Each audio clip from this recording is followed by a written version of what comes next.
سلیم والحمد للہ رب العالمین اللہم صلی علی سیدنا محمد وعلی آل سیدنا محمد وبارک وسلم۔ امام ترمذی رحمۃ اللہ علیہ روایت فرماتے ہیں کہ 4 باتیں سنن المرسلین میں سے ہیں۔ سنن المرسلین کا کیا مطلب کہ جتنے رسول تشریف لائے ان سب کی سنت ہے۔ وہ 4 باتیں کون سی ہیں؟ سب سے پہلا الحیا، جتنے رسول تشریف لائے سب نے باحیا زندگی گزارنے کی تعلیم دی۔ کوئی ایک بھی نہیں تھا کہ جس نے معاذ اللہ کوئی بے حیائی کی بات سکھائی ہو، سب نے حیا کی تعلیم دی۔ نبی اسلام نے فرمایا کہ ایمان اور حیا 2 ساتھی ہیں، جب ایک چلا جاتا ہے تو دوسرا بھی چلا جاتا ہے۔ تو جس بندے سے حیا چلا گیا اس کا ایمان ہی چلا گیا۔ اس سے حیا کی اہمیت کو سمجھنے کی ضرورت ہے کہ شریعت ہمیں کتنی باحیا زندگی دیتی ہے۔ اور دوسرا التعطر، خوشبو لگانا، یعنی جتنے بھی رسول تشریف لائے سب خوشبو استعمال کرتے تھے۔ یہ جو ہے نا گندا رہنا، یہ شریعت کا حکم نہیں ہے۔ ملنگ بن کے رہنا شریعت کا حکم نہیں ہے۔ شریعت پاکیزگی کو پسند کرتی ہے۔ نبی اسلام نے فرمایا النظافۃ نصف الایمان، پاکیزگی آدھا ایمان ہے۔ تو 4 باتیں سنن المرسلین میں سے ہیں، ایک حیا، دوسرا خوشبو لگانا، اور تیسرا نکاح کرنا۔ چنانچہ نبی اسلام نے فرمایا النکاح من سنتی، نکاح میری سنت ہے، فمن رغب عن سنتی فلیس منی، اور جو میری سنت سے اعراض کرے گا وہ مجھ سے ہی، میرا اس سے کوئی تعلق ہی نہیں ہے۔ دنیا میں بعض لوگ سمجھتے ہیں اللہ کو پانے کے لیے انسان کو مجرد زندگی گزارنی پڑے، چنانچہ وہ نکاح نہیں کرتے۔ عیسائیوں میں ایسی عورتیں ہیں جو نکاح نہیں کرتی ہیں، وہ نکاح نہیں کرتے اور وہ سمجھتے ہیں اس طرح ہمیں اللہ ملے گا۔ شریعت نے کہا ہرگز نہیں۔ اللہ کو جو راستہ وہ جنگلوں اور غاروں سے ہو کر جاتا، ان گلیوں سے جاتا ہے۔ ہم معاشرے میں رہیں، حقوق العباد اور حقوق اللہ دونوں کو ادا کریں تو تب اللہ ہم سے راضی ہوں گے۔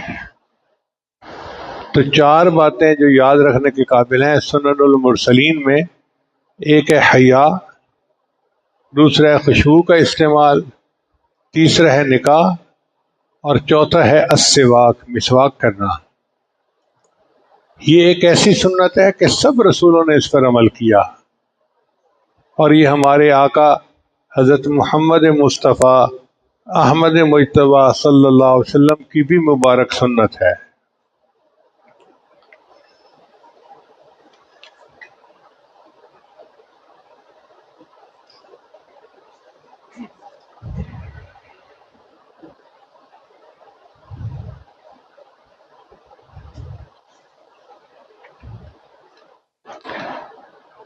نبی علیہ السلام نے ارشاد فرمایا کہ 10 باتیں فطرت ہیں،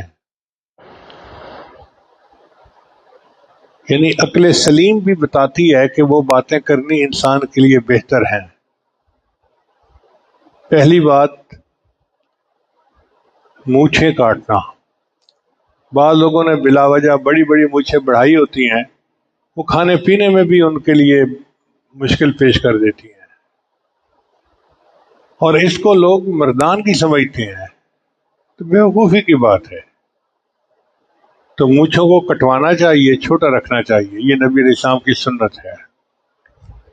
پھر داڑھی کا بڑھانا، اللہ تعالیٰ نے مرد کو ایک زینت عطا کی ہے، اس کو بڑھائیں گے تو ہماری فرشتوں کے ساتھ مشابہت ہو جائے گی، یہ نبی علیہ السلام کی مبارک سنت ہے۔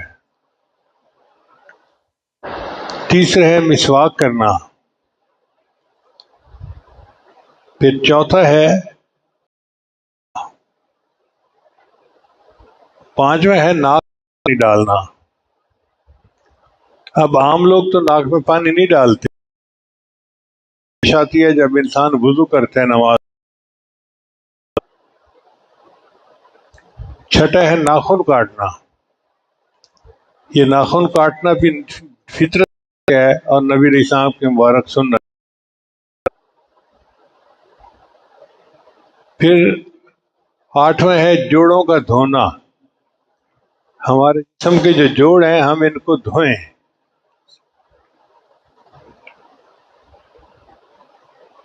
پھر بغل کے بال کاٹنا، بغل کے بعد بڑھ جاتے ہیں تو انسان کو چاہیے کہ شیو کرے اور اپنے بالوں کو صاف کرے۔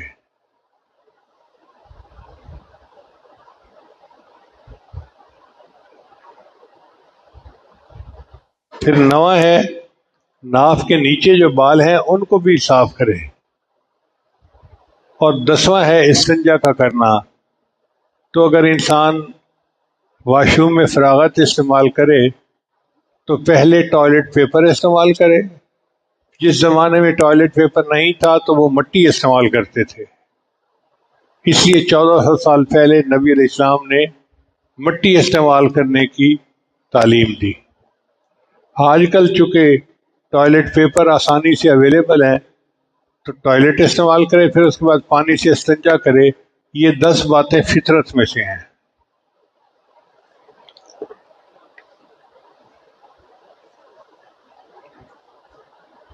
ام المومنین سیدہ عائشہ صدیقہ عنہا فرماتی ہیں کہ نبی علیہ السلام نے ارشاد فرمایا،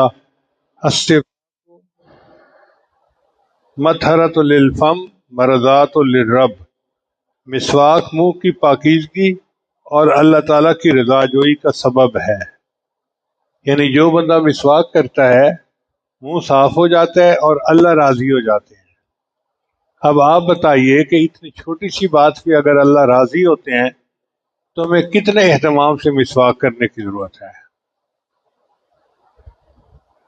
حدیث مبارکہ میں ہے کہ نبی صلی اللہ علیہ وسلم نے فرمایا کہ جبریل علیہ السلام میرے پاس تشریف لائے اور مجھے وصیت کرتے رہے کہ مجھے شبہ ہونے لگا کہ کہیں مسواک کرنا میرے اور میری امت کے اوپر فرض نہ قرار دے دیا جائے۔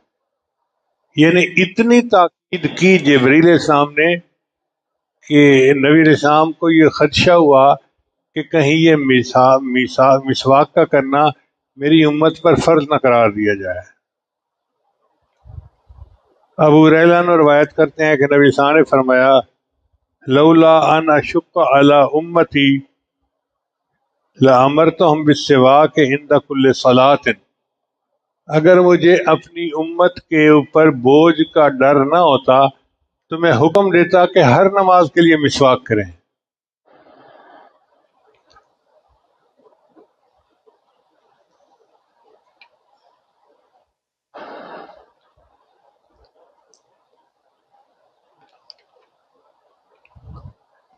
نبی علیہ السلام کی مبارک زندگی کا آخری عمل مسواک کرنا۔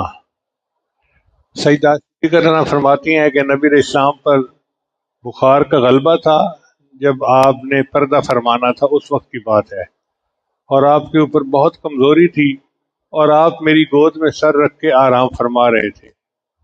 اس وقت میرا بھائی عبد الرحمن ملنے کے لیے آیا، یہ سیدہ عائشہ صدیقہ عنہا کا بھائی تھا، ان کے پاس مسواک تھی، تو نبی علیہ السلام اس مسواک کو بار بار دیکھ رہے تھے۔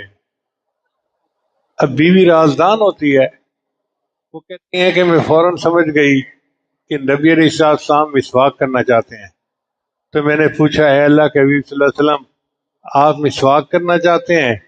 تو نبی علیہ السلام بول تو نہیں سکتے تھے، آپ نے سر ہلایا کہ ہاں، تو میں نے اپنے بھائی سے مسواک لے لیا۔ اب مسواک جو تھا وہ سخت تھا، کیونکہ مسواک جب شروع کیا جاتا ہے تو یہ سخت ہوتا ہے، پھر اس کو چبا کے نرم کرنا پڑتا ہے۔ تو فرماتی ہیں کہ میں نے عرض کیا ہے اللہ کے حبیب صلی اللہ علیہ وسلم، فرماتی ہیں کہ میں نے اپنے منہ میں ڈال کر اس مسواک کو نرم کیا، اور اس نے اپنے کے لعاب کے ساتھ میرے لعاب کو آخر میں اکٹھا۔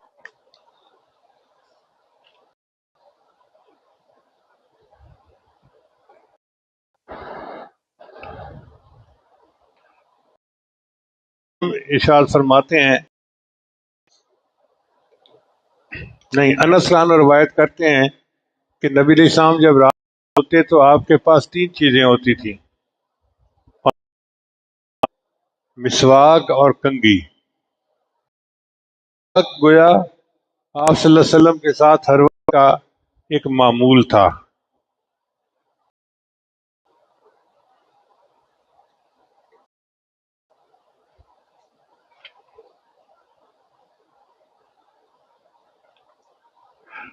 صحابہ کرام مسواک کی اتنی پابندی کرتے تھے کہ ایک مرتبہ جہاد کے وقت ان کو محسوس ہوا کہ ہمیں فتح ہونے میں رکاوٹ پیش آ رہی ہے، تو جو امیر لشکر تھے انہوں نے سوچا کہ ضرور کوئی نہ کوئی سنت ہم سے چھوٹ رہی ہے جس وجہ سے اللہ کی مدد رکی ہوئی ہے۔ تو جب غور کیا تو مسواک کی سنت چھوٹ گئی تھی، تو انہوں نے سب لوگوں کو حکم دیا کہ مسواک کریں۔ سب نے وضو کیا، مسواک کیا۔ اللہ کی شان دیکھیں کہ مسواک کی سنت کو پورا کرنے پر اللہ کی مدد اتری اور اللہ نے ان کو فتح عطا فرما دی۔ اب جہاد جیسے وقت میں جب بندے کو جان کی پڑی ہوتی ہے، اس وقت بھی اگر وہ مسواک کا اہتمام کرتے تھے تو عام اوقات میں اس کا کتنا اہتمام کرنا چاہیے۔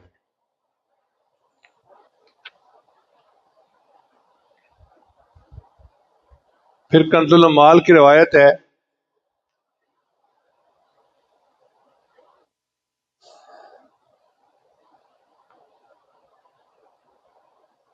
کہ جب کوئی بندہ قرآن مجید پڑھتا ہے تو فرشتے قرآن کو پسند کرتے ہیں۔ دیکھیں، جو کام میں خود نہیں کر سکتا نا، کوئی اور کرے تو مجھے بہت اچھا لگتا ہے۔ جیسے میری آواز اچھی نہیں ہے تو جس کی آواز بہت اچھی ہو اور وہ نعت پڑھتا ہو تو مجھے بہت اچھا لگے گا۔ فرشتوں میں سے صرف جبریل علیہ السلام ہیں جن کو اللہ نے قرآن مجید پڑھنے کا ملکہ عطا فرمایا۔ وہ نبی علیہ السلام کے ساتھ دور کیا کرتے تھے۔ باقی فرشتے قرآن پڑھ نہیں سکتے، سن سکتے ہیں، اس لیے ان کو قرآن پڑھنے والے کے ساتھ بڑی محبت ہوتی ہے۔ لہذا جب بھی کوئی بندہ قرآن پڑھنا شروع کرتا ہے، فرشتے اس کے پاس آ جاتے ہیں۔ اور ایسے آپ لوگ تو خطیب کا درس سننے کے لیے قریب آ کے بیٹھ جاتے ہیں، وہ قریب آ کے نہیں بیٹھتے، بلکہ قرآن پڑھنے والے کے قریب ہوتے رہتے ہیں فرمایا حتیٰ کہ وہ اس قاری کے لبوں کے ساتھ ہیں۔ یعنی قاری کو اللہ نے، قرآن پاک پڑھنے والے کو اللہ نے وہ مرتبہ دیا کہ فرشتے ہونٹ چومتے ہیں، ہونٹوں پر اپنے ہونٹ رکھ دیتے ہیں تاکہ قرآن کا نور منہ سے نکلے اور سیدھا ہم اس کو جو ہے ایبزارب کر لیں۔ اور جو بندہ مسواک نہیں کرتا تو فرشتے اس کے گرد تو رہتے ہیں مگر اس کے لبوں پر اپنے لب نہیں رکھتے۔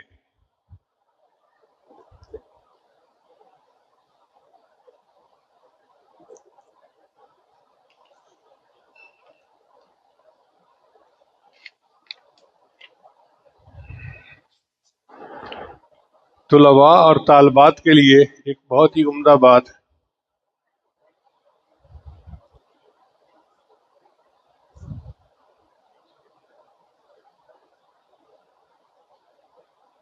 ایک صحابی نے نبی علیہ السلام سے عرض کیا، اے اللہ کے نبی صلی اللہ علیہ وسلم، میں جو پڑھتا ہوں بھول جاتا ہوں، یہ ہمارے اسٹوڈنٹس کی ایک خاص جو ہے شکایت ہے، کمپلینٹ ہے کہ جی ہم گھر سے یاد کر کے جاتے ہیں اور کلاس میں بھول جاتے ہیں، پیپر دیتے وقت بھول جاتے ہیں، تو ہمیں اس کا کوئی حل بتائیں۔ اس کا حل اللہ کے پیارے حبیب صلی اللہ علیہ وسلم نے فرمایا۔ تو نبی علیہ السلام نے فرمایا کہ اس کے لیے چند باتیں کرنے کی ضرورت ہے۔ پہلی بات، کم کھانا، یعنی مناسب کھانا۔ یہ جو ہم بسیار خوری کرتے ہیں نا، کہ اتنا زیادہ کھا لیا کہ پیٹ بھر گیا، نیند غالب آ گئی، تو پھر حافظے پہ بھی اس کا اثر پڑتا ہے۔ اور آج کل تو بعض نوجوان سیدھے سادے اصول پہ کام کرتے ہیں۔ چنانچہ ایک مولانا صاحب نے خطبہ دیا کہ بھئی پیٹ کے 3 حصے کرنے چاہیے، ایک حصہ کھانا کھانا چاہیے، ایک حصہ پانی پینا چاہیے، اور تیسرا حصہ سانس لینے کے لیے چھوڑ دینا چاہیے۔ ایک پٹھان نوجوان تھا، وہ آیا، کہنے لگا پیر مولانا آپ نے تو یہ بتایا ہے کہ ایک حصہ کھانا کھانا چاہیے، ایک حصہ پانی پینا چاہیے، اور ایک حصہ سانس کے لیے چھوڑ دینا چاہیے۔ ہاں ہے تو ایسا کتابوں میں لکھا ہوا۔ کہنے لگے ہم تو سیدھے سادے اصول پہ کام کرتے ہیں۔ وہ سیدھا سادہ اصول کیا ہے؟ کہتا ہے جتنا پیٹ میں جگہ ہوتی ہے اتنا کھانا کھا لیتے ہیں، اور جو درزیں بچ جاتی ہیں اس میں سے پانی چلا جاتا ہے، اور رہ گئی بات سانس کی، آتا ہے تو آئے، نہیں آتا تو نہ آئے۔ تو اگر کوئی طالب علم اس اصول پہ کام کرے گا تو پھر اس پر نسیان کی مرض غالب آ جائے گی۔ پھر نبی صاحب نے فرمایا دوسرا ہے کم سونا۔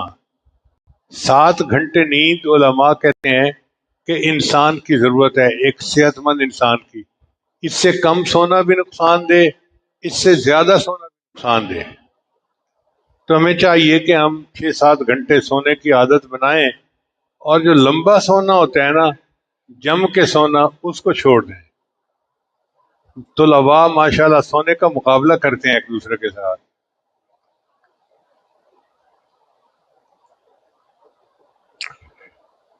پھر تیسرا عمل قرآن مجید کی تلاوت کرنا۔ قرآن مجید انسان کے حافظے کو مضبوط کرتا ہے، بڑھاتا ہے۔ اس لیے ہم نے انجینئرنگ یونیورسٹی میں دیکھا کہ 90% وہاں کے طلباء حافظ ہوتے تھے۔ وہ اس لیے کہ حفظ کر کے ان کی یادداشت تو مضبوط ہو ہی جاتی تھی، پھر وہ جب فزکس کے جو ہے وہ لاز کا رٹا لگاتے تھے تو پھر نمبر لے جاتے تھے۔ تو قرآن مجید پڑھنے سے انسان کی یادداشت بہتر ہو جاتی ہے۔ پھر چوتھا، نماز کثرت سے پڑھنا۔ جو بندہ باقاعدگی سے 5 نمازیں پڑھے، اشراق، چاشت، اوابین پڑھے، تحیۃ الوضو، تحیۃ المسجد پڑھے، تو اس سے اس کی یادداشت بہتر ہو جاتی ہے۔ پھر ہر نماز کے لیے نیا وضو کرنا۔ ایک وضو سے بھی ہم کئی نمازیں پڑھ سکتے ہیں، مگر بہتر یہ ہے کہ ہر نماز کے لیے نیا وضو کریں، کیونکہ وضو انسان کے گناہ معاف کروا دیتا ہے اور انسان کے جسم کو ہلکا پھلکا کر دیتا ہے۔ اس کا تجربہ کر سکتے ہیں آپ۔ وضو سے پہلے انسان کی کیفیت اور ہوتی ہے، اور وضو کرنے کے بعد انسان کی کیفیت بالکل ہی بدل جاتی ہے۔ اور چھٹی چیز نبی صاحب نے فرمایا کہ مسواک کرنا۔ جو بچہ باقاعدگی کے ساتھ مسواک کرے اس کی قوت حافظہ تیز ہوتی ہے اور وہ نسیان کی بیماری سے بچ جاتا ہے۔ اب سوال پیدا ہوتا ہے کہ مسواک کس درخت کی ہونی چاہیے؟ تو 2 درختوں کی مسواک سنت ہے، ایک زیتون کا درخت، والتین، قسم ہے زیتون کی۔ زیتون کی درخت کی اللہ نے قرآن میں قسم کھائی، اس لیے ہم نے معہد میں جو چھوٹا سا باغ بنایا اس میں سب سے پہلا درخت ہم نے زیتون کا لگایا۔ یہ برکت والا درخت ہے۔ نبی اسلام زیتون کے درخت کا مسواک فرمایا کرتے تھے.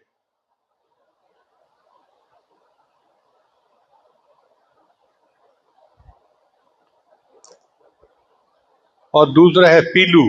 یہ بھی ایک درخت ہوتا ہے. آج کل ہمارے ہاں پیلو کے درخت کی مسواک عام طور پر کی جاتی ہے. تو اکثر جو رائیونٹ سے مسواک ملتی ہے یا جماعت کے دوست کرتے ہیں وہ پیلو کی مسواک ہوتی ہے. نبی اسلام کے پاس ایک وفد آیا تو آپ صلی اللہ علیہ وسلم نے ان کو پیلو کے مسواک تحفے اور ہدیے میں دیے. یعنی مسواک کی اتنی اہمیت ہے کہ نبی اسلام نے ان کو باقاعدہ مسواک ہدیے کے طور پر دیے. اب کس موقع پہ مسواک کرنا چاہیے؟ وضو کے دوران، منہ کے بدبودار ہونے کے وقت، تیسرا گھر میں داخل ہوتے وقت. عائشہ جانا فرماتی ہیں کہ نبی صاحب گھر میں تشریف لاتے پہلے مسواک کرتے پھر میرے پاس آتے تھے. کیونکہ خاوند نے بیوی کے پاس جانا ہوتا ہے اور میاں بیوی کا تعلق ہوتا ہے قرب کا، تو نبی علیہ السلام پہلے مسواک فرماتے تھے پھر قریب جاتے تھے اہل خانہ کے. پھر چوتھا لوگوں سے ملاقات کے دوران، پانچویں قرآن مجید کی تلاوت کے وقت، چھٹا ہے حدیث پاک پڑھنے کے وقت. جب کسی کے دانت زرد ہو جائیں تو مسواک کرنا چاہیے اس کو. پھر تہجد پڑھتے وقت وضو کرے تو مسواک کرے. نبی اسلام جب رات کو سو کر اٹھتے تھے تو اپنے منہ کو مسواک سے صاف کرتے تھے. اگر انسان مسواک نہ کرے تو اس کے منہ سے بدبو آنے لگتی ہے. اس لیے کسی پر اگر غسل فرض ہو جائے تو اس کے لیے سنت ہے کہ وہ وضو کرے مگر مسواک کے ساتھ مسواک بھی کرے. جمعہ کے دن کثرت سے مسواک کرنا بھی سنت ہے. نبی اسلام نے ارشاد فرمایا کہ جمعہ کے دن ہر بالغ مسلمان کو چاہیے کہ غسل کرے، مسواک کرے اور خوشبو لگائے. ابو ابن سواق رحم رضی اللہ عنہ فرماتے ہیں کہ ایک مرتبہ نبی اسلام جمعہ کے دن تشریف لائے تو ارشاد فرمایا، اے مسلمانوں، اللہ رب العزت نے اس دن کو تمہارے لیے عید بنایا ہے، لہذا اس دن غسل بھی کرو، خوشبو میسر ہو تو لگاؤ، اور جمعہ کے دن مسواک ضرور.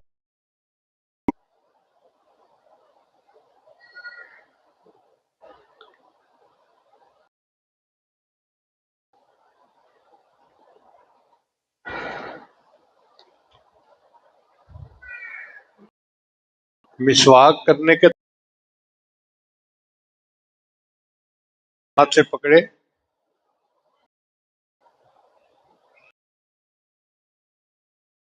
یہ انگلی نیچے ہو، یہاں ہو، یہ دیکھیں، اور تین انگلیاں اوپر ہوں. یہ ہے پکڑنے کا طریقہ. اور اپنے دائیں طرف سے شروع کرے، اوپر اور نیچے اور لیفٹ اور نیچے. تو یہ مسواک کے آداب میں سے ہے. اگر مسواک کے ریشے سخت تو ان کو نرم کر لیا جائے.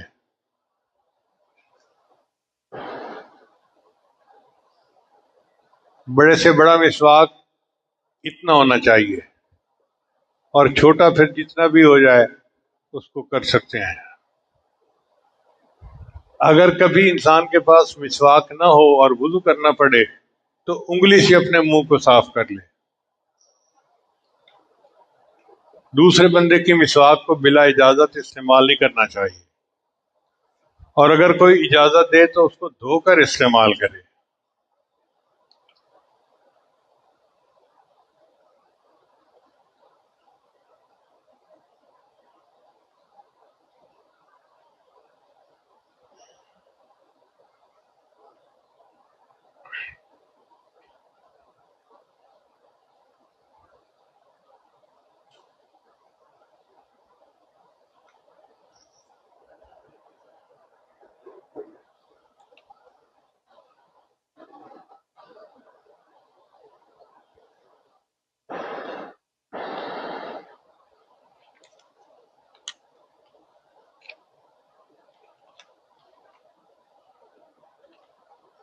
آج کل کی سائنس دنیا نے تحقیق سے یہ ڈھونڈا ہے کہ مسواک انسان کے لیے بہت اہم ہے۔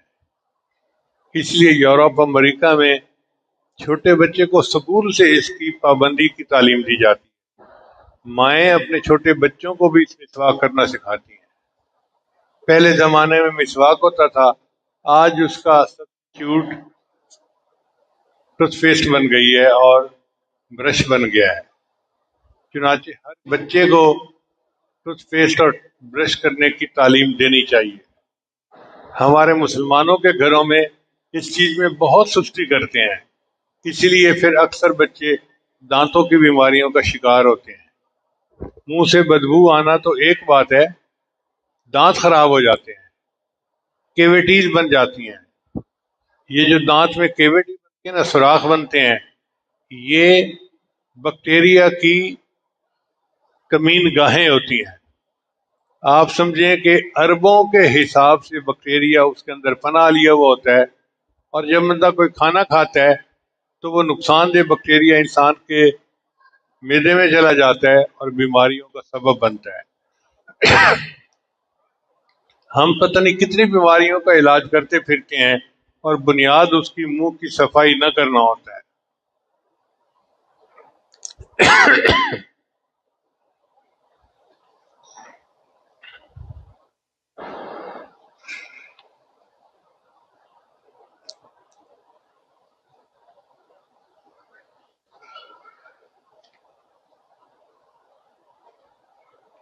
مسواک کے فوائد۔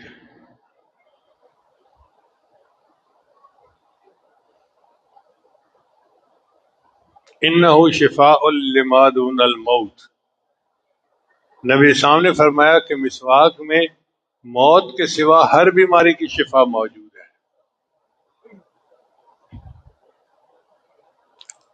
مسواک میں برس جیسے اور جذام جیسے موذی امراض سے شفا ہے۔ یہ اسکن کی ڈیزیزز ہیں جو آج کل بہت عام ہیں، اور اس کی وجہ یہ ہوتی ہے کہ لوگ مسواک کا خیال نہیں کرتے۔ تو مسواک کی پابندی سے جذام اور برس جیسے بیماریوں سے انسان بچ سکتا ہے۔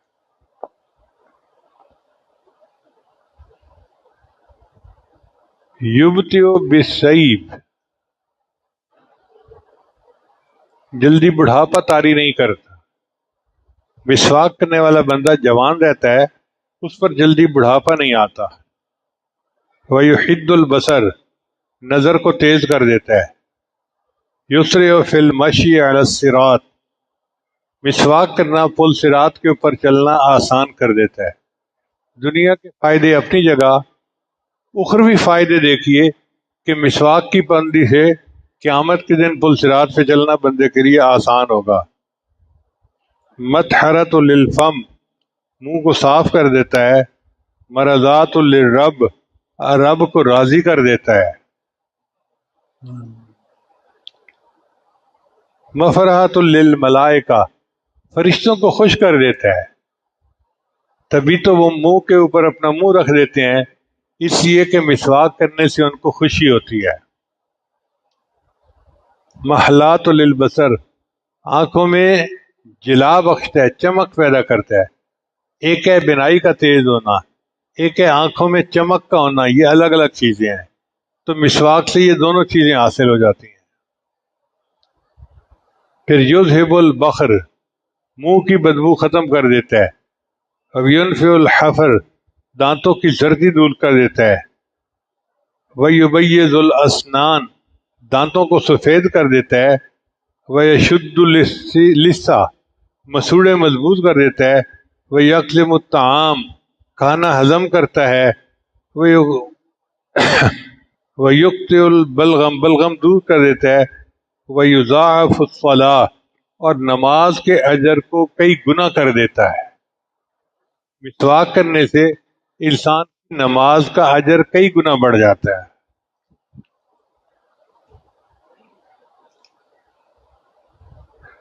وَيُطَهِّرُ طریق القرآن، اور جس منہ سے انسان قرآن پڑھتا ہے اس کو پاک کر دیتا ہے، صاف کر دیتا ہے۔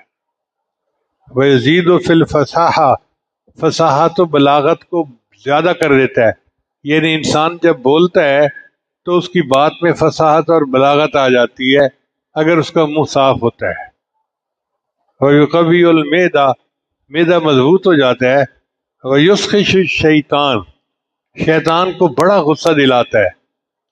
صاف ظاہر ہے کہ جس کام سے اللہ راضی ہوگا تو شیطان تو پھر ناراض ہوگا نا.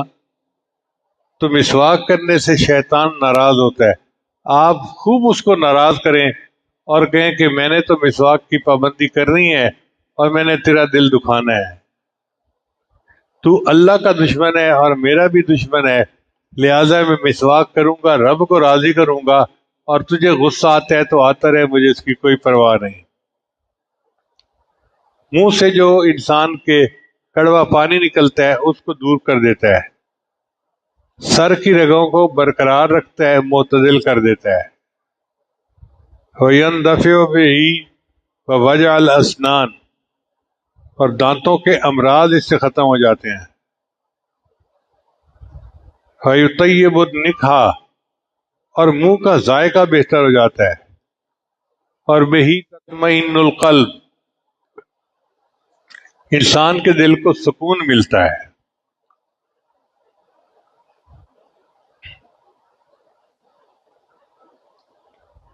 ام المومنین سیدہ صدیقہ روایت کرتی ہیں کہ نبی علیہ السلام نے ارشاد فرمایا کہ 2 رکعت بغیر مسواک کے پڑھنا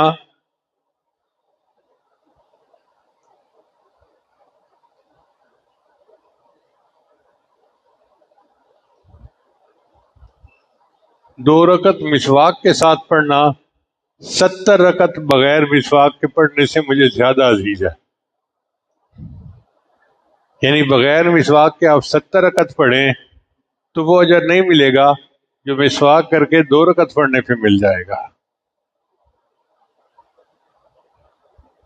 پھر اتباع جمیل انبیاء علیہ السلام تمام انبیاء کی سنت ہے اور سید المرسلین کی بھی سنت ہے. یذہب السیئات گناہوں کو دور کر دیتا ہے. اب بتائیے چھوٹا سا عمل ہے مسواک کرنا اور اس سے گناہ انسان کے دھل جاتے ہیں. نبی اسلام نے ارشاد فرمایا کہ مسواک بندے کو گناہوں سے ایسے نکالتا ہے جس طرح بال گوندے ہوئے آٹے سے نکال دیے جاتے ہیں.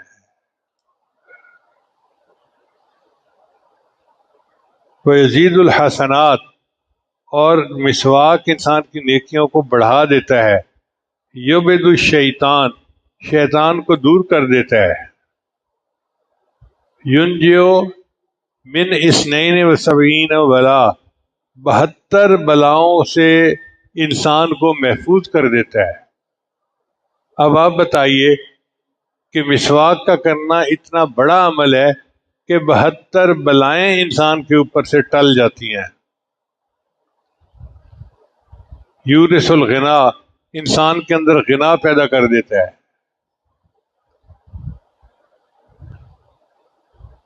یدفع وجع شقیقہ شقیقہ درد کہتے ہیں آدھے سر کی درد.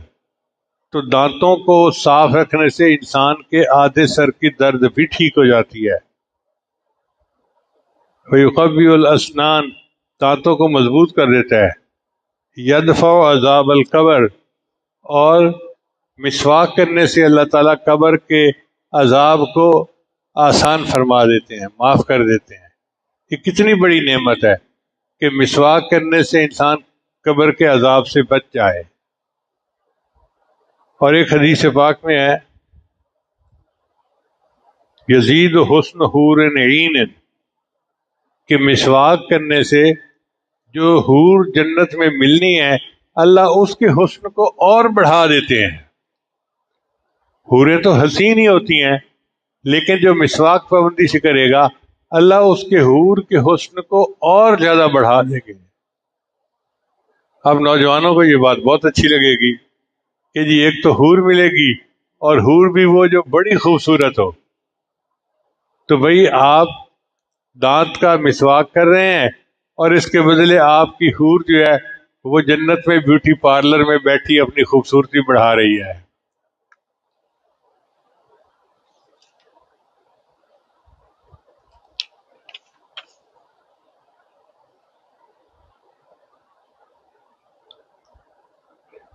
ینور القبر، قبر کو روشن کر دیتا ہے. جو مسواک کرے گا اللہ اس کی قبر کو اندھیرے میں نہیں رکھیں گے بلکہ اس کو نور سے روشن فرما دیں گے. یزداد بہ المحبۃ بین الخلق، پھر لوگوں کے درمیان محبت کو بڑھا دیتا ہے. اس لیے جو میاں بیوی مسواک کے عادی ہوتے ہیں ان کے درمیان محبت زیادہ ہوتی ہے، اور کئی دفعہ میاں بیوی کے درمیان نفرت کا بنیادی سبب ان کے منہ کا صاف نہ کرنا ہے. کیونکہ میاں بیوی کا بہت قرب کا تعلق ہے، اگر ایک کے منہ سے بدبو آ رہی ہو تو وہ کتنا ہی خوبصورت ہو تو دوسرے بندے کا دل اس سے اچاٹ ہو جاتا ہے، نفرت کرنے لگتا ہے. تو یہ کتنا اہم ہے کہ انسان پابندی کے ساتھ مسواک کرے تاکہ میاں بیوی کی محبت بڑھ جائے. پھر ایک بہت بڑا فائدہ مسواک کا جس پر میں اپنی بات مکمل کروں گا کہ تذکیر الشہادت عند الموت، موت کے وقت مسواک کرنے والے کو ملک الموت شہادت کی یاد دلا دیتے ہیں، کلمہ شہادت یاد کروا دیتے ہیں. اب یہ کتنی بڑی بات ہے کہ ملک الموت جب ایسے بندے کے پاس آتے ہیں جو پابندی سے مسواک کرنے والا ہو، شیطان کو مار کے وہ بھگا دیتے ہیں اور اس کو بتا دیتے ہیں کہ میں آپ کی روح قبض کرنے کے لیے آیا ہوں، کلمہ پڑھ لو. اللہ اکبر کبیرہ. اللہ تعالی ہمیں مسواک کی پابندی کرنے کی توفیق عطا فرمائے، جسمانی بیماریوں سے بچائے، روحانی بیماریوں سے بھی بچائے، اور ہمیں نبی علیہ السلام کی سنت کو زندہ کرنے والا بنائے. نبی علیہ السلام نے فرمایا من احب سنتی فقد احبنی، جس نے میری سنت پر محبت کی اس نے میرے ساتھ محبت کی. ومن احبنی کان معی فی الجنہ، اور جو میرے ساتھ محبت کرے گا وہ جنت میں میرے ساتھ ہوگا. ایک حدیث میں نبی صلی اللہ علیہ وسلم نے فرمایا کہ جس نے میری مردہ سنت کو زندہ کیا فلہ اجر مئات شہید، اللہ اس کو 100 شہیدوں کا ثواب عطا فرماتے ہیں. اب بتائیے شہادت کا مرتبہ پانے کے لیے بندے کو قربانی دینی پڑتی ہے، ماں باپ سے جدا، بیوی بچوں سے جدا، دنیا سے گیا، اور پھر جا کے اس کو شہادت ملتی ہے. اور مسواک کرنے سے اللہ تعالیٰ اس کو 70 شہداء کے برابر درجہ عطا فرما دیتے ہیں. لہذا دعا ہے کہ اللہ تعالیٰ ہمیں نبی علیہ السلام کی اس مبارک سنت کو زندہ کرنے کی توفیق عطا فرمائے. وآخر دعوانا ان الحمد للہ رب العالمین. بہت سارے احباب دور قریب سے بیعت کی نیت سے تشریف لائے ہیں، تو یہ عاجز توبہ کے کلمات پڑھائے گا، سچے دل کے ساتھ پیچھے پیچھے پڑھتے جائیے. اگر دور اب خواتین بیان سن رہی ہیں تو وہ بھی ان کلمات کو پڑھ لیں تو وہ بھی اس عمل میں شامل ہو جائیں گی. اگر بیرون ملک میں لوگ بیٹھے سن رہے ہیں تو وہ بھی ساتھ ساتھ کلمات پڑھ لیں تو وہ بھی اس عمل میں شریک ہو جائیں گے. پڑھیے بسم اللہ الرحمن الرحیم. لا الہ الا اللہ محمد الرسول اللہ. آمنت باللہ و ملائکتہ و کتبہ و رسلہ والیوم الآخر والقدر خیرہ و شرہ من اللہ تعالی والبعث بعد الموت. آمنت باللہ کما ہوا باسمائہ و صفاتہ وقبلت جمیع احکامہ اقرار باللسان و تصدیق بالقلب. اشہد ان لا الہ الا اللہ و اشہد ان محمدا عبدہ و رسولہ. استغفر اللہ ربی من کل ذنب و اتوب الیہ برحمتک یا ارحم الراحمین. ان کلمات کو پڑھنے سے بیت ہو چکے ہیں، چند معمولات ہیں جن کو باقاعدگی سے کریں گے تو اللہ تعالیٰ دل کو منور کریں گے۔ ان میں پہلا عمل ہے 100 مرتبہ استغفار پڑھنا، دوسرا عمل ہے 100 مرتبہ درود شریف پڑھنا، تیسرا عمل ہے قرآن مجید کی تلاوت روزانہ کرنا۔ ہم نے بعض لوگوں کو دیکھا ہے روزانہ اخبار پڑھتے ہیں، بھئی جو درجہ وہ اخبار کو دیتے ہیں اتنا درجہ ہم قرآن کو تو دے دیں کہ روز پڑھا کریں۔ اب وقت نہ ہونا، فرصت نہ ہونا، یہ سب بہانے ہیں، یہ پرائرٹیز ہوتی ہیں بندے کی۔ جس کام کو بندہ اہم سمجھتا ہے وہ روزانہ کرتا ہے۔ ہمارا ناشتہ نہیں چھوٹتا، تلاوت چھوٹ جاتی ہے، اس لیے کہ ناشتے کی پرائرٹی ہے، قرآن پاک پڑھنے کی پرائرٹی نہیں ہے۔ تو باقاعدہ تلاوت کریں۔ اور چوتھا ہے چلتے پھرتے ہر وقت دل میں اللہ کو یاد رکھیں۔ اور پانچواں ہے مراقبہ۔ مراقبے کا طریقہ بڑا آسان ہے۔ جب نماز پڑھ کے فارغ ہوں تو اللہ کی طرف متوجہ ہو کے بیٹھ جائیں کہ اللہ کی رحمت آ رہی ہے، میرے دل میں سما رہی ہے، میرے دل کی ظلمت اور سیاہی دور ہو رہی ہے، اور میرا دل اللہ اللہ اللہ کہہ رہا ہے۔ انشاءاللہ باقاعدگی کے ساتھ مراقبہ کریں گے تو دل میں اللہ کی محبت بڑھے گی اور آپ اس کی لذت کو خود محسوس کریں گے۔ میری دعا ہے اللہ سب کو اپنے مقبول بندوں اور بندیوں میں شامل فرمائے۔